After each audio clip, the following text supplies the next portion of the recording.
Student, chemical bonding chapter में हम लोग डिस्कस कर रहे थे वेस्पर थ्योरी के बारे में, और वेस्पर थ्योरी के पोस्टुलेट्स के बारे में हमने आपको बताया था। और उसके बाद लास्ट में हमने कैसे उसके लिए बॉन्ड पेयर और लोन पेयर की वैल्यू फाइंड आउट करते हैं, इसके लिए फार्मूला भी देखा था। और वो लोन पेयर और बॉन्ड पेयर के सम को हम लोग जेड से रिप्रेजेंट करते हैं, और जेड इक्वल टू हमने आपको बताया था half number of electron in valence shell minus, यहाँ अगर निगेटिव चार्ज है तो उसको प्लस कर देंगे, plus negative charge minus positive charge plus number of monovalent atom. ठीक है, जितने भी नंबर ऑफ मोनोवैलेंट एटम होंगे उनको हम ऐड कर देंगे। तो इस तरह से ये फार्मूला था जिससे हम लोग जेड की वैल्यू को फाइंड आउट करते हैं। और जेड यहाँ पे क्या रिप्रेजेंट करता है? जेड बॉन्ड पेयर और लोन पेयर के सम को रिप्रेजेंट करता है। ठीक है, तो ये बॉन्ड पेयर और लोन पेयर को रिप्रेजेंट करेगा। अब यहाँ से हम मॉलिक्यूल की ज्योमेट्री और शेप के बारे में भी बात कर सकते हैं। हमने इसके पहले आपको हाइब्रिडाइजेशन के बारे में पढ़ाया था, और हाइब्रिडाइजेशन मॉलिक्यूल की ज्योमेट्री की बात केवल करती है। और यहाँ से वेस्पर थ्योरी जो है एक मॉडर्न थ्योरी है जो मॉलिक्यूल के बॉन्ड को, मॉलिक्यूल के बीच के शेप को बताने का काम करती है। तो यहाँ पे वेस्पर थ्योरी से मॉलिक्यूल की ज्योमेट्री और शेप दोनों के बारे में हमें आइडिया मिलता है। तो चलिए अब यहाँ पे हम लोग कुछ एग्जाम्पल करेंगे। और पहले तो देख लें कि किस तरह से जेड की value bond pair, lone pair, geometry, shape and hybridization. ठीक है, इससे हम लोग हाइब्रिडाइजेशन भी फाइंड आउट कर सकते हैं जेड की वैल्यू के बेसिस पे। तो यहाँ पे अगर मान लीजिए जेड की वैल्यू आता है सॉल्व करने पर 2, और उसमें केवल बॉन्ड पेयर होता है, लोन पेयर एक भी नहीं होता है, तो उस केस में जो ज्योमेट्री होगा वो ज्योमेट्री लीनियर होगा। जैसे ए मॉलिक्यूल, ए एटम है, वो इस तरह 2 एटम से, ये ए सेंट्रल एटम होगा, बाकी ये 2 एटम से इस तरह अटैच होगा। और इसका शेप कैसा, ज्योमेट्री कैसा होगा? लीनियर।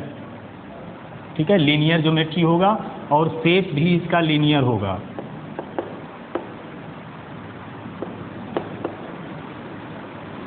अब देखिए यहाँ पे जेड की वैल्यू 2 है, तो जेड की वैल्यू 2 होने पर इसमें इसका अगर हाइब्रिडाइजेशन की बात करें तो sp हाइब्रिडाइजेशन 1 s ऑर्बिटल और 1 p ऑर्बिटल होगा। तो यहाँ पे हाइब्रिडाइजेशन क्या हो जाएगा? sp hybridization. अगर जेड की वैल्यू 2 रहे और वहाँ पे उस केस में अगर मान लीजिए बॉन्ड पेयर 1 और लोन पेयर वहाँ पे भी 1 रहे, एक 1 बॉन्ड पेयर और 1 लोन पेयर अगर हो, तो यहाँ से उसकी ज्योमेट्री कैसी हो जाएगी? तो जैसे ए और बी ये एटम है और इसमें 1 लोन पेयर है, तो लोन पेयर को हम इस तरह से दिखाएंगे यहाँ पे। अब आप देखेंगे कि जो ज्योमेट्री होता है उसमें इसका ज्योमेट्री हो जाएगा आपका लीनियर ही ज्योमेट्री कहलाएगा, लेकिन डिस्टॉर्टेड होगा। जब भी लोन पेयर आ जाएगा तो उससे ज्योमेट्री कैसा हो जाता है? डिस्टॉर्टेड हो जाता है, यानी उसका एक रेगुलर शेप नहीं होता, वो थोड़ा डिस्टॉर्ट हो जाता है। तो इसको लीनियर ही कहेंगे हम। और शेप क्या हो जाएगा इसका? अब इसका शेप हम बता नहीं सकते, कभी भी 2 एटम से मॉलिक्यूल के शेप के बारे में बात नहीं किया जा सकता है। शेप के लिए हमेशा कम से कम 3 एटम होना चाहिए। जैसे इसमें आपको दिख रहा है 2 एटम अगर इसके सराउंडिंग में रहेंगे और ए सेंट्रल एटम है, तो कम से कम 3 एटम रहना चाहिए जिससे हम शेप के बारे में बता सकते हैं। तो 2 एटम से मॉलिक्यूल की शेप की बात नहीं की जा सकती है। फिर भी आप कह सकते हैं यहाँ पे कि ये 2 एटम लीनियरली हैं, एक सीध में एक दूसरे से, तो इस तरह यहाँ पे लीनियर शेप इसका हो सकता है। और हाइब्रिडाइजेशन क्या हो जाएगा? sp hybridization. अगर जेड की वैल्यू 3 आता है जिसमें आपके बॉन्ड पेयर होते हैं 3 और लोन पेयर एक भी नहीं होता है, तो यहाँ पे इस केस में अब ये 3 एटम इस तरह से अरेंज होंगे। ए सेंट्रल एटम है, बाकी इसके सराउंडिंग एटम होंगे, जिसमें इसके बीच का जो बॉन्ड एंगल है 120 डिग्री होगा। और ये ट्राइगोनल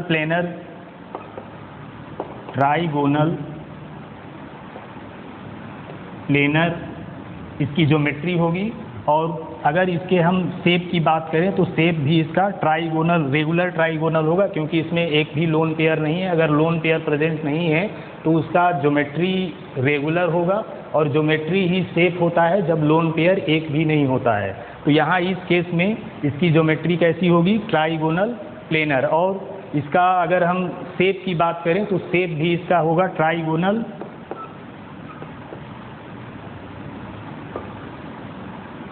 प्लेनर। ठीक, अब यहाँ पे आपको दिख रहा है कि नंबर ऑफ एटम यानी Z की वैल्यू 3 है, तो यहाँ पे अगर इसके हाइब्रिडाइजेशन की बात करें तो sp2 हाइब्रिडाइजेशन हो जाएगा इसका, जिसमें एक s ऑर्बिटल है और 2 p ऑर्बिटल है। तो ये मिल के क्या बनाएंगे? sp2 हाइब्रिडाइज ऑर्बिटल बनाएंगे। तो यहाँ पे Z की वैल्यू 3 आने पर हाइब्रिडाइजेशन sp2 होगा।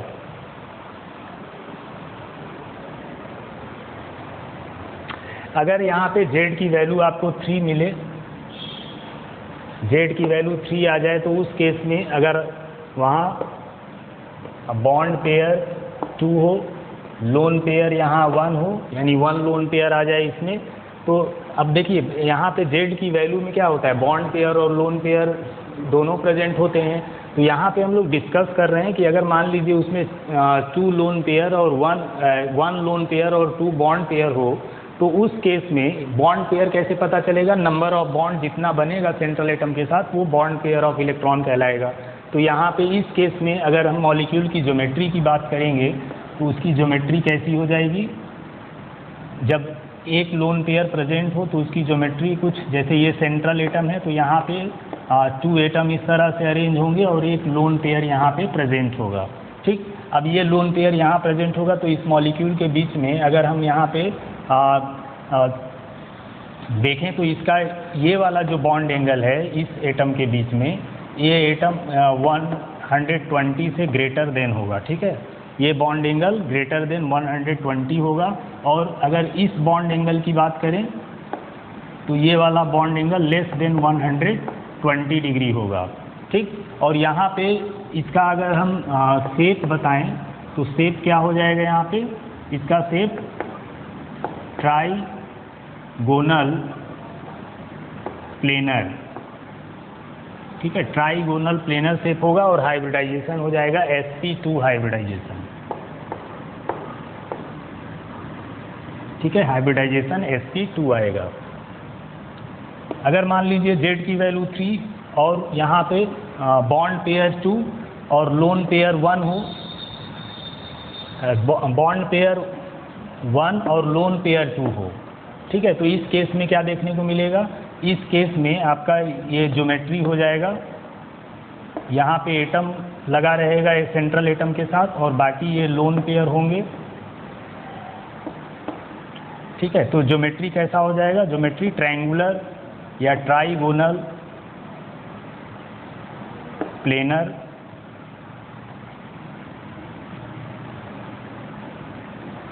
और अगर हम इसके शेप की बात करें तो शेप में ये लोन पेयर का कोई रोल नहीं होता है, तो शेप केवल यहाँ से दिखेगा। और ये शेप 2 एटम से हम मॉलिक्यूल की शेप को नहीं बता सकते, फिर भी अगर आपको बताना ही है तो यहाँ आप लीनियर शेप कह सकते हैं। ठीक है, लीनियर शेप यानी इसमें ए के साथ जो एटम जुड़ा रहेगा वो लीनियरली जुड़ा रहेगा, इस वजह से इसका शेप कैसा हो जाएगा? लीनियर। और यहाँ हाइब्रिडाइजेशन होगा sp2 हाइब्रिडाइजेशन। तो इस तरह से हम Z की वैल्यू के बेसिस पे उसका हम ज्योमेट्री और शेप मॉलिक्यूल का बता सकते हैं, और यही वेस्पर थ्योरी का एडवांटेज है।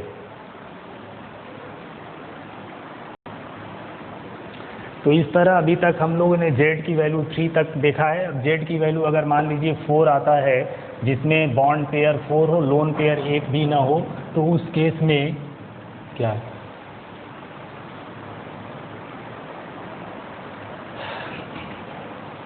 तो इस तरह अगर मान लीजिए Z की वैल्यू 4 आता है, जिसमें बॉन्ड पेयर 4 लोन पेयर एक भी ना हो, तो इस केस में ज्योमेट्री क्या हो जाएगी मॉलिक्यूल की? ये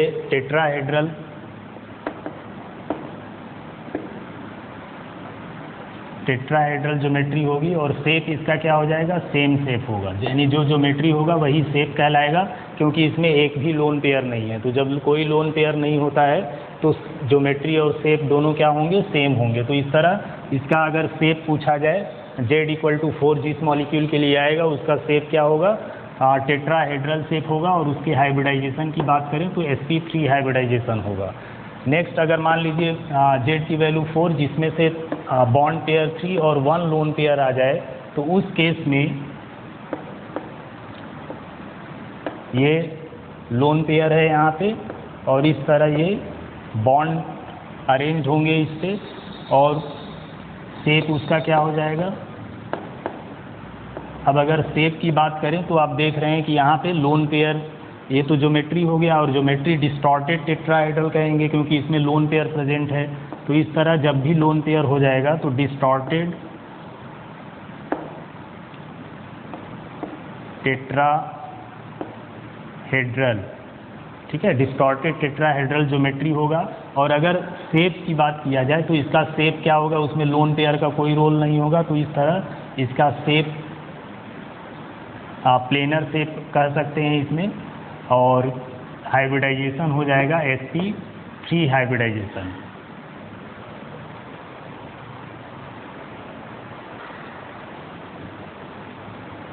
चलिए अब डिस्कस कर लेते हैं कि अगर Z की वैल्यू 5 आ जाए, जिसमें से आपका 5 बॉन्ड पेयर और एक भी लोन पेयर ना हो, तो उस केस में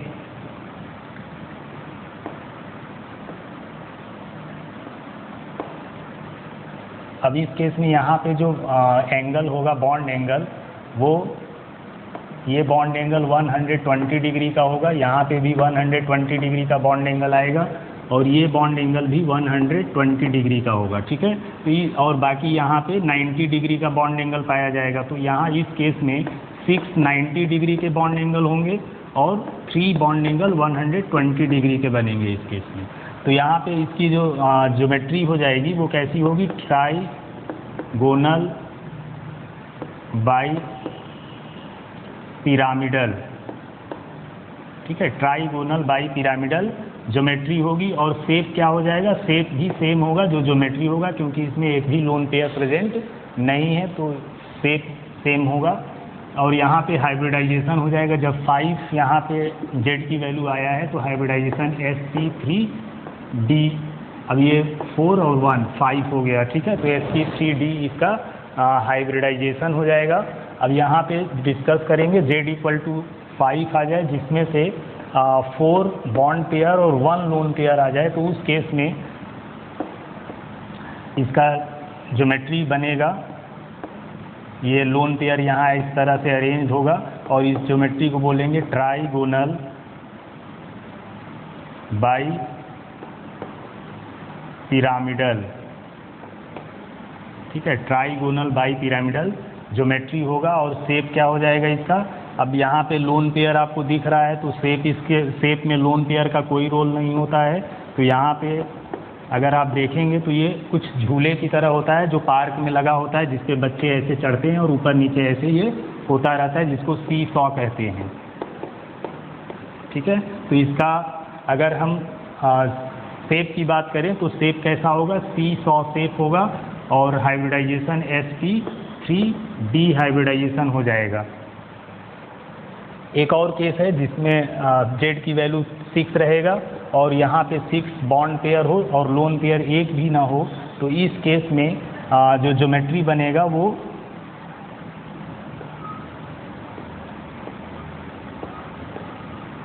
ये ऑक्टाहेड्रल ज्योमेट्री बनेगा,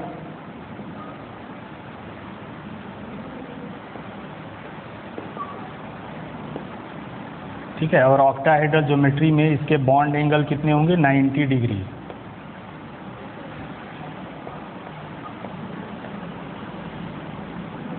ठीक। और यहाँ पे अगर हम इसके शेप की बात करें तो शेप कैसा हो जाएगा इसका, स्क्वायर, या इसको ऑक्टाहेड्रल कहिए या स्क्वायर प्लेनर पिरामिडल कहिए, स्क्वायर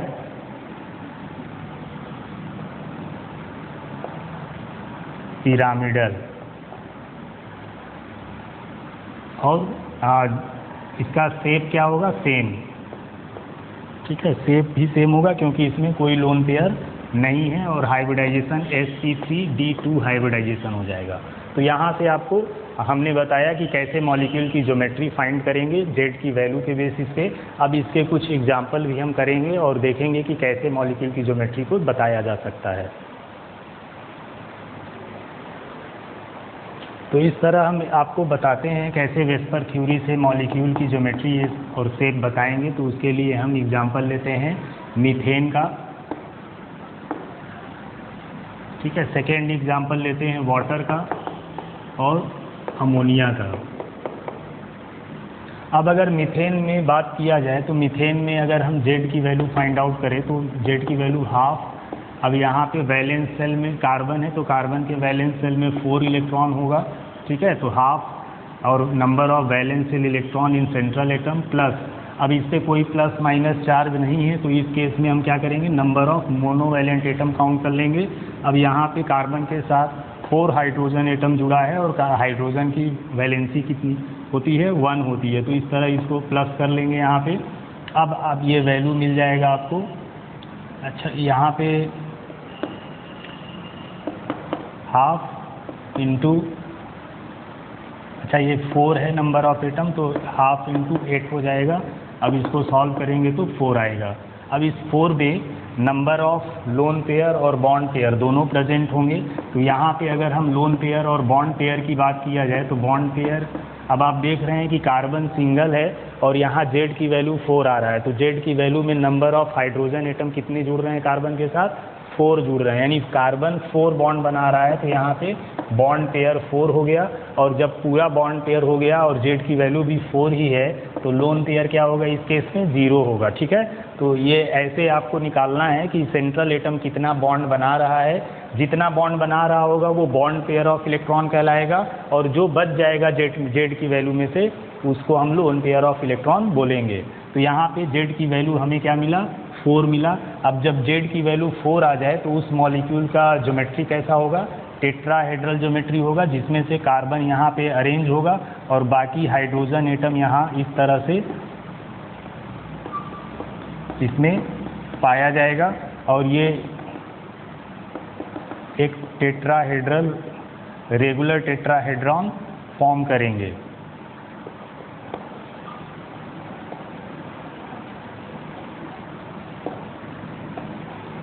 ठीक है, टेट्राहेड्रल ज्योमेट्री बनाएंगे और इसके बीच का जो बॉन्ड एंगल होगा 109 डिग्री 28 मिनट का बॉन्ड एंगल होगा। ठीक है, अब यहाँ पे अगर इसके हाइब्रिडाइजेशन की बात करें तो यहाँ जेड की वैल्यू 4 है तो इसमें हाइब्रिडाइजेशन क्या हो जाएगा, हाइब्रिडाइजेशन 1s ऑर्बिटल और 3p ऑर्बिटल इसमें इंटरमिक्स करेंगे तो इस तरह इसका हाइब्रिडाइजेशन हो जाएगा sp3 हाइब्रिडाइजेशन। ठीक है, तो इस तरह से आपको इसमें ज्योमेट्री भी पता चल गया, शेप भी इसका ये ज्योमेट्री हो गया और शेप भी इसका ये सेम होगा, यानी टेट्राहेड्रल शेप होगा।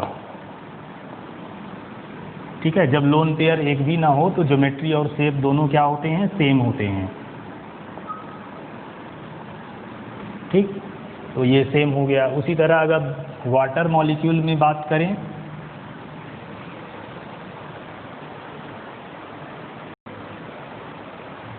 तो वाटर मॉलिक्यूल में अगर देखा जाए H2O में इसमें ज्योमेट्री और शेप क्या होगा, तो जेड की वैल्यू फाइंड आउट कर लेते हैं, हाफ। अब इसमें सेंट्रल एटम ऑक्सीजन है तो ऑक्सीजन के वैलेंस सेल में 6 इलेक्ट्रॉन होगा और नंबर ऑफ मोनोवैलेंट एटम इसमें 2 है, तो यहाँ से हाफ इंटू 8 इक्वल टू क्या आ गया, 4। ठीक, अब इस जेड की वैल्यू 4 है तो इसमें अगर हम बॉन्ड देखें तो यहाँ पे बॉन्ड पेयर ऑक्सीजन के साथ कितने हाइड्रोजन जुड़े हैं, 2 हाइड्रोजन जुड़े हैं, तो इस तरह यहाँ बॉन्ड पेयर कितना हो गया, 2। और लोन पेयर क्या आ जाएगा, लोन पेयर यहाँ पे अब देख रहे हैं कि जेड की वैल्यू 4 है तो इस तरह लोन पेयर यहाँ पे कितना आ जाएगा, 2 आ जाएगा। ठीक है, तो ये लोन पेयर और बॉन्ड पेयर को दोनों प्लस करने पर क्या मिल जाएगा, जेड की वैल्यू मिल जाएगा। तो इस तरह से आपको लोन पेयर और बॉन्ड पेयर पता करना होता है।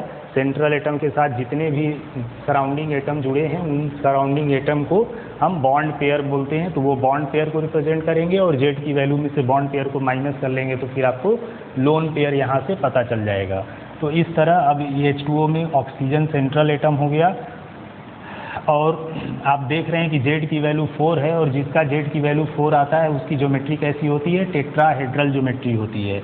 तो इस केस में जिसमें लोन पेयर आपको 4 दिख रहा है, तो यहाँ पे ये एक लोन पेयर इधर होगा, सेकेंड लोन पेयर यहाँ होगा और ये हाइड्रोजन बॉन्ड इस तरह से यहाँ पे अरेंज होंगे और इस हाइड्रोजन बॉन्ड ये टेट्राहेड्रल स्ट्रक्चर फॉर्म करेंगे।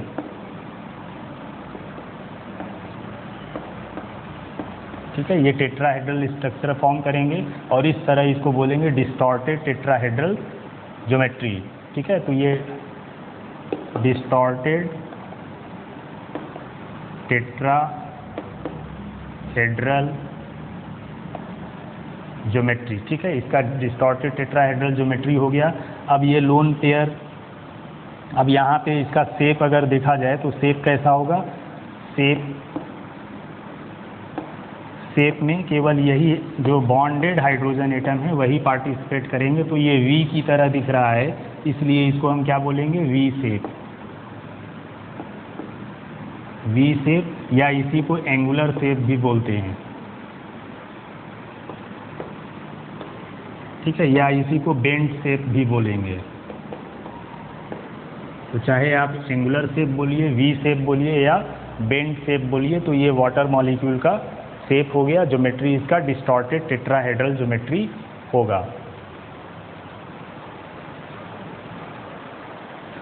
तो इस तरह से इसके बीच का जो बॉन्ड एंगल होगा वो, अच्छा लोन पेयर और बॉन्ड के बीच में हम बॉन्ड एंगल नहीं बनाएंगे, बॉन्ड और बॉन्ड के बीच में ये जो 2 हाइड्रोजन एटम जुड़े हुए हैं ऑक्सीजन से, इनके बीच का जो एंगल होगा वही बॉन्ड एंगल कहलाएगा। ठीक है, तो यहाँ पे कोई भी बॉन्ड एंगल नहीं कह देंगे हम, जैसे ये लोन पेयर और हाइड्रोजन के बीच के एंगल को बॉन्ड एंगल नहीं कहेंगे।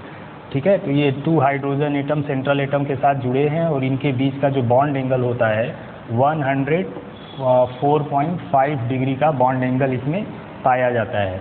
उसी तरह अगर अमोनिया के मॉलिक्यूल, अमोनिया में देखा जाए तो अमोनिया के लिए Z की अगर वैल्यू फाइंड आउट करें तो Z इक्वल टू इसमें क्या आएगा, अब नाइट्रोजन के वैलेंस सेल में 5 इलेक्ट्रॉन होते हैं, तो नाइट्रोजन के वैलेंस सेल में 5 इलेक्ट्रॉन लिख लिया हमने।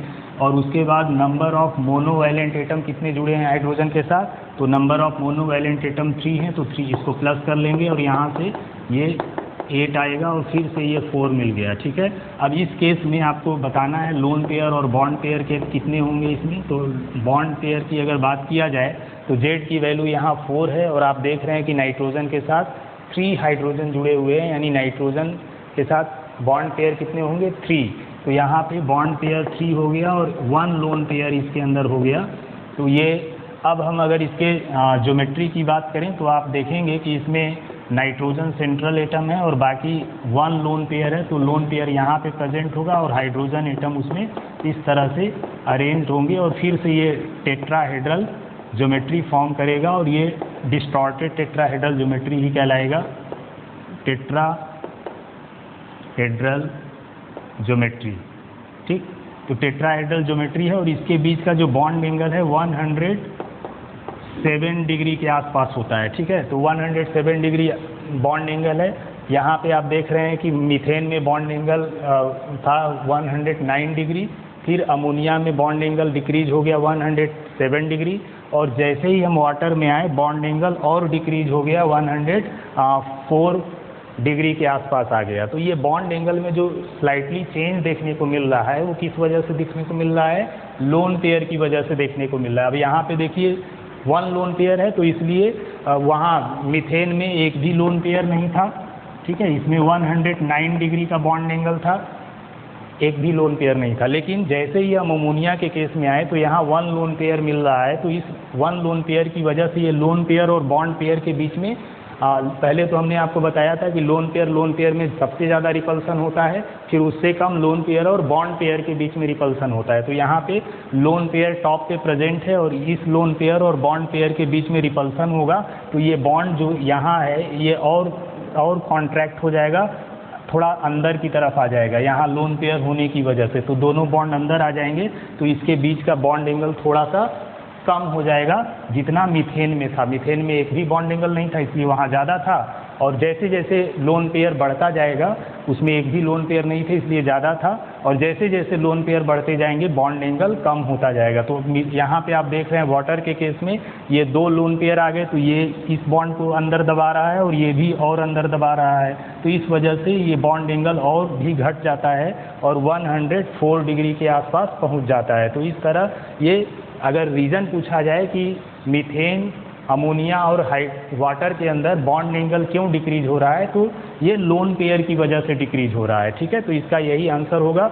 और अब यहाँ पे अगर आपको शेप बताना है तो प्लेनर शेप बता सकते हैं, इसमें लोन पेयर का कोई रोल नहीं है। तो स्क्वायर प्लेनर शेप, ये स्क्वायर की तरह दिख रहा है, स्क्वायर प्लेनर शेप इसका होगा, लेकिन इसकी ज्योमेट्री कैसी होगी, टेट्राहेड्रल ज्योमेट्री होगी। और अगर हाइब्रिडाइजेशन की बात करें तो हाइब्रिडाइजेशन इसमें sp3 हाइब्रिडाइजेशन इसमें वाटर में भी होगा, sp3, और अमोनिया में भी हाइब्रिडाइजेशन sp3 हाइब्रिडाइजेशन पाया जाएगा। तो इस तरह से आपको वेस्पर थ्योरी का यूज करना है और वेस्पर थ्योरी का यूज करके आप मॉलिक्यूल की ज्योमेट्री और शेप दोनों के बारे में आप बता सकते हैं। तो इसमें हम लोग ये वेस्पर थ्योरी था, अब बाकी हम लोग आगे दूसरे टॉपिक को डिस्कस करते रहेंगे। तो इस तरह हम लोग ये जान चुके हैं कि कैसे हम मॉलिक्यूल की ज्योमेट्री और ये फाइंड आउट करेंगे। तो एक और एग्जांपल ले लेते हैं PCl5 का। और PCl5 में अगर Z की वैल्यू फाइंड आउट किया जाए तो Z की वैल्यू में फास्फोरस के पास वैलेंस शेल में 5 इलेक्ट्रॉन होता है और यहाँ पे क्लोरीन मोनोवैलेंट एटम है और ये 5 है, तो इस तरह यहाँ आ जाएगा 12 × 10 और ये 5 मिलेगा। तो यहाँ पे Z की वैल्यू 5 आ गया। तो बॉन्ड पेयर और लोन पेयर दोनों की अगर संख्या देखा जाए तो बॉन्ड पेयर कितना आ जाएगा इसमें, बॉन्ड पेयर यहाँ पे 5 बॉन्ड बन रहा है और Z की वैल्यू भी 5 है, तो बॉन्ड पेयर 5 है, लोन पेयर इसमें एक भी नहीं है, 0 लोन पेयर है। तो इस केस में अगर हम ज्योमेट्री की बात करें तो यहाँ पे आप देखेंगे फास्फोरस सेंट्रल एटम के रूप में रहेगा यहाँ पे, और बाकी 5 क्लोरीन एटम है, तो ये क्लोरीन एटम यहाँ, बाकी एक क्लोरीन एटम यहाँ रहेंगे। तो इस तरह से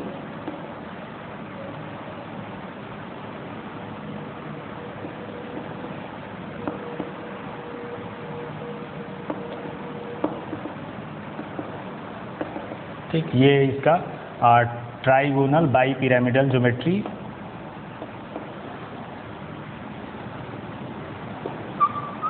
ठीक है, ज्योमेट्री इसका ट्राइगोनल बाई पिरामिडल ज्योमेट्री होगा। और अगर शेप देखा जाए, शेप भी सेम होगा। ठीक है, क्योंकि इसमें एक भी लोन पेयर नहीं है तो शेप और ज्योमेट्री दोनों सेम होंगे। अब जैसा कि इसमें हमने बताया था कि इन दोनों बॉन्ड के बीच में 120 डिग्री का एंगल होगा, यानी इसके अंदर 120 डिग्री के एंगल होंगे और 690 डिग्री के एंगल होंगे। ठीक है, तो इस तरह से ये मॉलिक्यूल की ज्योमेट्री ट्राइगोनल बाई पिरामिडल और शेप इसका शेप इसका सेम, दोनों सेम रहेंगे। और अगर हाइब्रिडाइजेशन की बात करें तो इसमें हाइब्रिडाइजेशन क्या हो जाएगा, अब 5 है Z की वैल्यू, तो sp3d, अब यहाँ देखिए 314 और एक d 5 हो गया। तो अब इस आधार पे आप बना सकते हो, अगर मान लो Z की वैल्यू और यहाँ हाइब्रिडाइजेशन, अगर Z की वैल्यू आपका 2 है तो sp हाइब्रिडाइजेशन हो जाएगा, Z की वैल्यू 3 है तो sp2 हाइब्रिडाइजेशन, Z की वैल्यू 4 होने पर sp3 हाइब्रिडाइजेशन, Z की वैल्यू 5 होने पर sp3d हाइब्रिडाइजेशन, और अगर Z की वैल्यू 6 आ रहा है तो sp3d2 हाइब्रिडाइजेशन होगा। यानी जितने भी Z की वैल्यू ऐसे मिलते जाएंगे उस बेसिस पे आप हाइब्रिडाइजेशन को भी बता सकते हैं। तो इस तरह अगर किसी भी मॉलिक्यूल के हाइब्रिडाइजेशन फाइंड आउट करना हो तो यहाँ से इस तरह से आप Z की वैल्यू के बेसिस पे उसके हाइब्रिडाइजेशन को फाइंड आउट कर सकते हैं।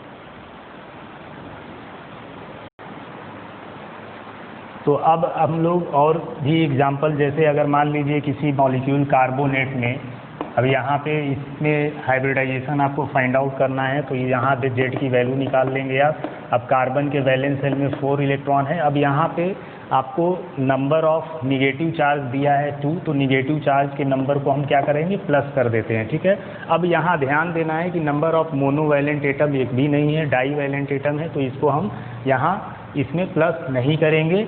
अब यहाँ देखिए आपको वैल्यू मिल गया 6, तो ये आ गया 3। ठीक, अब इस 3 में आप देख रहे हैं कि यहाँ पे बॉन्ड पेयर कितने हैं कार्बन के साथ, और लोन पेयर कितने हैं। तो कार्बन के साथ 3 एटम जुड़े हुए हैं ऑक्सीजन के, तो इस तरह बॉन्ड पेयर यहाँ पे 3 हो गया, और लोन पेयर इसमें एक भी नहीं है। तो इस तरह से आपको यहाँ पे एटम को अरेंज करना होगा। अब 3 एटम है, तो ये 3 एटम कैसे रहेंगे, इसमें कार्बन सेंट्रल एटम है और ऑक्सीजन, इसमें 3 ऑक्सीजन एटम है, तो ये ऑक्सीजन एटम यहाँ पे इस तरह से अरेंज होंगे। और 2 निगेटिव चार्ज है, तो ये निगेटिव चार्ज लगा देंगे इसके ऊपर, यहाँ निगेटिव चार्ज रहेगा। तो यहाँ से आप देख रहे हैं कि ये इस तरह इसकी ज्योमेट्री होगी। और अगर हम इसके हाइब्रिडाइजेशन की बात करें तो Z की वैल्यू अगर 3 है तो हाइब्रिडाइजेशन क्या हो जाएगा उसका, हाइब्रिडाइजेशन sp2, ठीक है, sp2 हाइब्रिडाइजेशन होगा कार्बोनेट में। ऐसे ही हम फास्फेट में भी निकाल सकते हैं या अमोनियम में भी निकाल सकते हैं NH4+ में। अब इसमें Z की वैल्यू निकाल के हाइब्रिडाइजेशन अगर पूछा जाता है तो उसका आंसर दे सकते हैं हाफ। यहाँ N की number of valence electron N में 5 होगा। अब यहाँ पे आप देख रहे हैं 4 मोनोवैलेंट एटम है और 1 प्लस चार्ज है, तो प्लस चार्ज को माइनस कर देते हैं, तो यहाँ से हाफ, और ये 9 में से 1 गया 8 बचेगा, और ये Z की वैल्यू क्या आ गया 4 आ गया यहाँ से। तो 4 आ गया, तो इस 4 में आप देख रहे हैं कि लोन बॉन्ड पेयर कितने हैं, 4 हाइड्रोजन एटम जुड़े हैं, तो पूरा बॉन्ड पेयर इसमें 4 हो गया। और लोन पेयर इसका क्या हो गया, इसका लोन पेयर 0 होगा, क्योंकि इसमें सभी बॉन्ड बन जा रहा है। तो यहाँ पे इस केस में आपको हाइब्रिडाइजेशन बताना था, तो हाइब्रिडाइजेशन क्या हो जाएगा यहाँ पे। अब अगर Z की वैल्यू 4 मिल रहा है तो sp3 हाइब्रिडाइजेशन यहाँ पे आएगा। तो इस तरह से वेस्पर थ्योरी के बारे में हमने आपको बताया, और वेस्पर थ्योरी से कैसे हम मॉलिक्यूल की ज्योमेट्री और शेप बताएंगे ये भी बता दिया। तो वेस्पर थ्योरी में इतना ही रहने देते हैं, बाकी आप लोग इसके एग्जाम्पल की प्रैक्टिस करिएगा और देखिएगा कि ज्योमेट्री आप बना पाते हैं कि नहीं बना पाते हैं। नेक्स्ट रूल, एक रूल हम लोग कोवेलेंट बॉन्ड के लिए, कैसे कोवेलेंट बॉन्ड बनता है और उसमें कितना परसेंटेज आयनिक कैरेक्टर होता है, उस कोवेलेंट बॉन्ड के बनने के प्रोसेस के लिए एक साइंटिस्ट थे जिनका नाम था फजांस, और फजांस ने रूल दिया था, और उस फजांस रूल को यहाँ डिस्कस कर लेते हैं कि क्या उन्होंने कहा था। तो इन्होंने पोलराइजेबिलिटी डिपेंड्स ऑन, यानी इन्होंने पोलराइजेबिलिटी के बारे में बात की थी, जैसे कोई मॉलिक्यूल आपस में एक दूसरे को पोलराइज करता है और तब जाके वो कोवेलेंट बॉन्ड फॉर्म करता है। अब कोवेलेंट बॉन्ड में एक कैटायन होता है और दूसरा एनायन होता है। कैटायन का साइज छोटा होता है, एनायन का साइज बड़ा होता है। जैसे ये कैटायन है और ये एनायन है, ठीक। तो एनायन का साइज लार्ज होता है और कैटायन का साइज स्मॉल होता है। अब आप देखेंगे कि कैटायन जितना छोटा होगा एनायन को अपनी तरफ खींचेगा, तो यहाँ से कैटायन अपना बना रहेगा अपनी जगह पे, लेकिन एनायन जो है वो थोड़ा सा उसका डिस्टॉर्ट होने लगेगा शेप, ठीक है, न्यूक्लियस इससे दूर जाने लगेगा। और इस तरह एक समय ऐसा आएगा कि कैटायन इस तरह बना रहेगा और एनायन जो है वो इसमें आके ओवरलैप कर लेगा, और इस तरह यहाँ पे कोवेलेंट बॉन्ड फॉर्म हो जाएगा, ठीक। तो इस तरह इसी को पोलराइजेशन कहते हैं, और ये पोलराइजेशन कैटायन और एनायन में देखने को मिलता है। अब इसी के लिए फजांस ने कुछ पॉइंट कहे थे और उसी को हम लोग फजांस रूल के नाम से जानते हैं। तो यहाँ पे फर्स्ट पॉइंट है लार्ज चार्ज ऑन कैटायन और एनायन, ठीक है। चार्ज कैटायन और एनायन पे ज़्यादा होना चाहिए। जितना ज़्यादा चार्ज कैटायन या एनायन पे होगा पोलराइजेशन उतना ज़्यादा होगा, यानी उतना अच्छा कोवेलेंट बॉन्ड बनने के चांसेस बनेंगे। जैसे सोडियम और कैल्शियम, ये कैटायन है, इनके ऊपर चार्ज जितना ज़्यादा चार्ज होगा उतना ज़्यादा पोलराइजेशन होगा, ये यहाँ से क्लियर है। अब उसके बाद स्मॉल साइज ऑफ कैटायन, ज़्यादा पोलराइजेशन के लिए कैटायन की साइज़ छोटी होनी चाहिए, यानी कैटायन अगर छोटे साइज़ का है तो वो उतना अच्छा पोलराइजेशन करेगा, यानी जो निगेटिव एनायन है उसको अपनी तरफ उतना अच्छे से खींचेगा और इस तरह वहाँ पे अच्छा सा कोवेलेंट बॉन्ड फॉर्म होगा, स्ट्रॉन्ग कोवेलेंट बॉन्ड बनेगा। और उसके बाद next, large size of anion, ठीक है, एनायन का साइज बड़ा होना चाहिए। और cation not having noble gas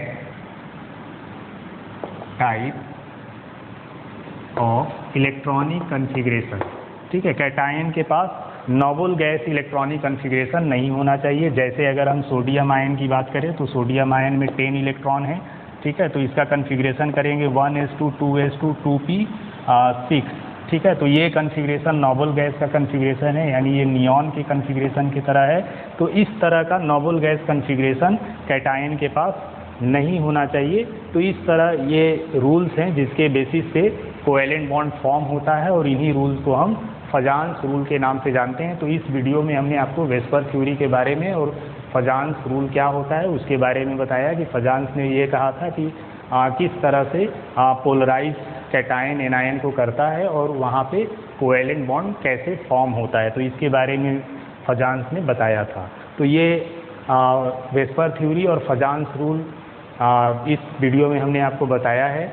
अब नेक्स्ट वीडियो में हम लोग जब मिलेंगे तो उसमें आगे इसके बचे हुए टॉपिक को डिस्कस करेंगे। Thank you.